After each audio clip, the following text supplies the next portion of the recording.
All right, we are jumping right into what has to be one of the most baffling geopolitical puzzles unfolding in the world right now: the unprecedented, months-long absence of Iran's supposedly newly elected supreme leader.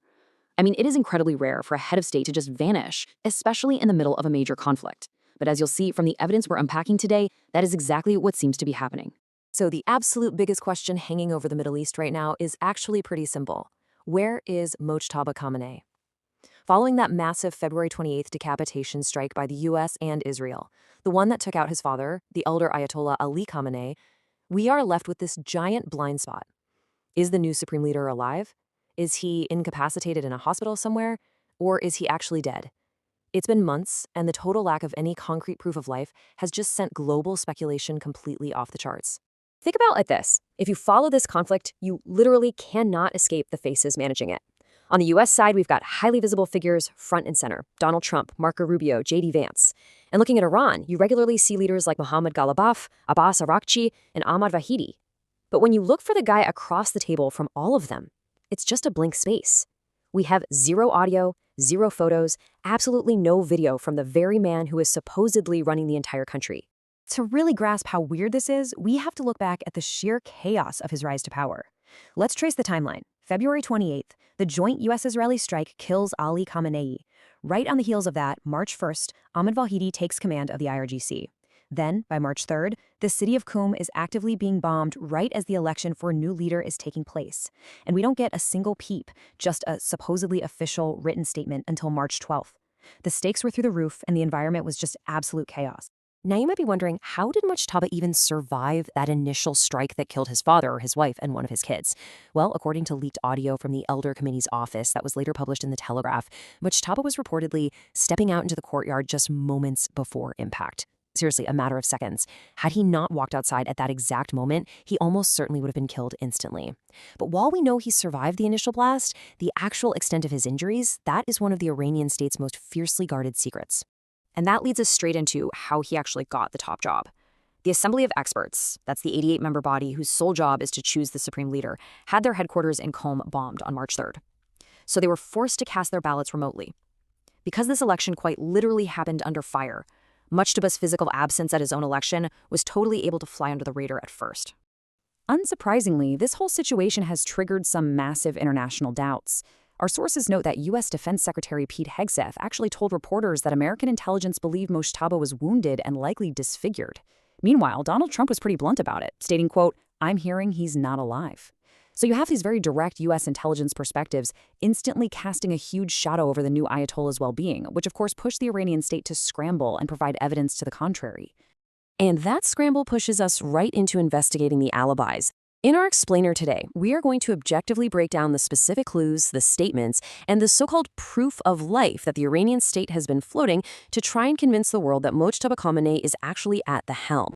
But right out of the gate, there is a massive red flag with literally every single alibi they've provided. The official claims paint this picture of direct intervention by Mojtaba, like him reportedly turning down the supreme leader role at first before finally accepting it. But the reality?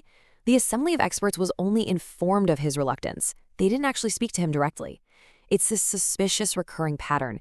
Every single action attributed to the supreme leader relies on some intermediary claiming they spoke to him. Zero direct contact. Take his very first major public move. On March 12th, nearly 2 whole weeks after the strike, a statement promising revenge was issued. But it wasn't a video. It wasn't even a grainy audio recording. It was merely text read aloud by a state television anchor. I mean, inherently, this is incredibly suspicious. It is literally the easiest thing in the world for a state apparatus to fabricate a piece of paper and just chalk it up to their missing leader. And it actually gets worse for the regime's narrative. When readers of the state-aligned Fars news agency dug into the text of that statement, they found multiple typos. On top of that, a reformist source told the Kuwaiti outlet Al Jarida that there was serious doubt Mojtaba even wrote it. This source actually attributed the text to Ali Larijani, pointing out that the phrasing was almost identical to things Larijani had released in the past. So yeah, none of this really moves the needle on proving Mojtaba is alive and well. Then, just 3 days later, on March 15th, this bombshell report drops from Al Jarida. They claimed Mojtaba was airlifted to Moscow on a Russian military plane for urgent medical treatment because his blast wounds were just that severe. Now, obviously, Iran vehemently denied this, and of course they would. It makes them look incredibly vulnerable. But what is truly fascinating here is that after this alleged Moscow airlift, the evidentiary trail goes ice cold. We see absolutely nothing confirming his recovery. Now, you might be thinking, wait a minute, what about the big international agreements? Surely the Ayatollah had to personally sign off on the April ceasefire and the recent memorandum of understanding with the US, right? Well, while Iran claims Mojtaba gave his blessing, even US officials like Marco Rubio have had to concede that all of this was happening through intermediaries. The international negotiations are being handled entirely by the IRGC, without any direct contact with the supreme leader. We are literally right back to square one. Okay, so let's look domestically. The absolute strongest alibi the Iranian state has managed to produce came in May. Reformist President Pezeshkian claimed he sat down for a massive 2.5-hour in-person meeting with Mojtaba. And look, this is a big deal. Pezeshkian is an elected leader. He's often at odds with the military guards, so a claim like this coming from his mouth definitely carries more weight than just another press release from the IRGC. However, when we actually deconstruct this alibi, the cracks show up pretty quickly. Consider Pezeshkian's background. He's a former heart surgeon. Reporting suggests he, along with the health minister, is personally supervising Mojtaba's medical care. Furthermore, the guy is under immense pressure from the IRGC. He has looked absolutely miserable in recent press appearances, and he even attempted to resign recently. He's simply not at liberty to speak his mind, which means this big proof-of-life meeting could very well be forced propaganda. So if you can't even confidently know whether a country's leader is alive, it's a pretty safe bet he isn't calling the day-to-day shots. And this brings us to a critical pivot in our explainer. If the supreme leader is in a coma, heavily incapacitated, or dead, we are looking at a massive power vacuum. We have to ask the question, who is actually running around right now? Enter the shadow power broker. As the source analysis clearly points out, at almost every turn during this crisis, it's the IRGC that has emerged as the real center of power in Tehran, specifically Ahmad Vahidi. He took command of the guards on March 1st, and by April, analysts concluded he had secured total control over not just Iran's military response, but their diplomatic negotiating position as well. That is just an unbelievable amount of power consolidated into a single man's hands.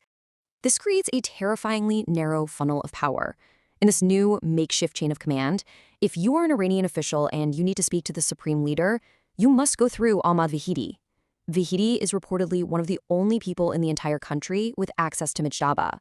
He is the mandatory exclusive gatekeeper, which means the vast majority of the Iranian government has seen about as much of their own supreme leader over the last few months as you or I have. And honestly, this is a massive structural danger. Iran's entire system of government was built from the ground up around a supreme leader having the ultimate say. He holds absolute veto power over foreign and domestic policy, and he wields enormous theological weight in Shia Islam. The system was absolutely not designed for a shadow government to run the show indefinitely behind closed doors. The longer this goes on, the closer the regime inches toward total instability. But the Iranian regime can only play this game of shadows for so long. There is a ticking clock that threatens to blow the lid off this entire narrative, and we're calling it the ultimate test. The dates you need to watch are July 4th through the 7th. So what exactly is happening on those dates? Well, the long-postponed state funeral for Mojtaba's father, the elder Ali Khamenei, is finally scheduled to take place in Tehran. This is a highly public, deeply significant cultural and political event. As the newly elected supreme leader and, as his son, Mojtaba is absolutely expected to be there, front and center, leading the nation in mourning. And to really understand why he can't just brush this off with an excuse, you have to consider the sheer scale of this event. We are literally talking tens of millions of people expected to attend across cities all over the country. This is said to be the largest state funeral in Iran's history. The state desperately wants to show societal solidarity. In an event of this magnitude, trying to hide an incapacitated or deceased leader is going to be functionally impossible. So the multi-million-dollar question is, what happens if Mojtaba's a no-show? Just think about that for a second. What if, on top of everything else we've discussed, he doesn't appear at his own father's historic state funeral, and instead they just release another typed text statement passing along his condolences? At that point, the circumstantial evidence becomes absolutely overwhelming. The quote-unquote conspiracy theory that there is no living, conscious Ayatollah running the country suddenly becomes the most logical reality. Which leaves us with one final, pretty staggering thought to wrap up our explainer today. If Mojtaba Khamenei is truly a ghost, if the Islamic Republic has actually pulled off the greatest geopolitical cover-up in recent history, what happens to Iran when the truth finally comes out? Can a nation built entirely on the theological and political absolute power of a single man survive when the man behind the curtain isn't even there? Thank you so much for joining me as we unpacked these sources today. It is certainly a high-stakes situation the whole world will be watching very, very closely.